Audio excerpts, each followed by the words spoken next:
Welcome to our step-by-step troubleshooting guide to fix the installation issues of Update KB5074105 on Windows 11, version 25H2/24H2. Let's dive into the solutions that will help you resolve this problem efficiently. Our first step involves pausing and resuming the Windows update. This simple action can often reset the update process and resolve temporary glitches. Navigate to Windows Update in Settings, click Pause, wait for it to process, then click Resume.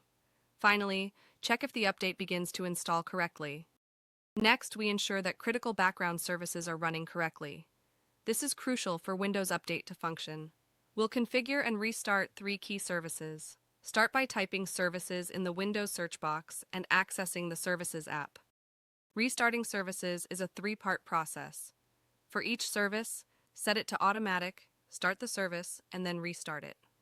These actions ensure that the services are correctly configured and running smoothly. Our third step is to run system repair commands. This scans for and repairs corrupted system files that might be preventing the update. Open command prompt, run it as administrator, and allow the necessary permissions to proceed. Execute the system repair commands by copying and pasting them into the command prompt. Wait for each scan to complete 100% before running the next. After the scans, restart your computer and check for the update. If the update still doesn't install, try downloading the update package manually.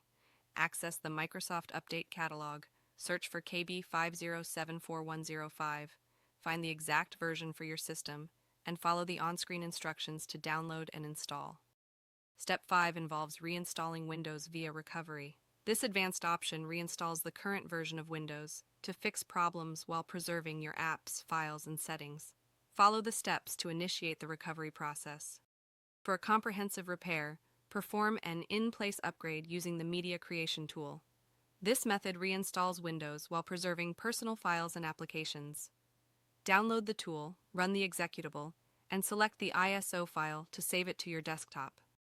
Running the in-place upgrade involves mounting the ISO, starting the installation, allowing changes, verifying settings, and finally installing. Log in and update to check for system updates after installation. In conclusion, one of these steps should help you successfully install the KB5074105 update on your Windows 11 computer. Review the troubleshooting checklist to ensure all steps have been followed. Thank you for watching.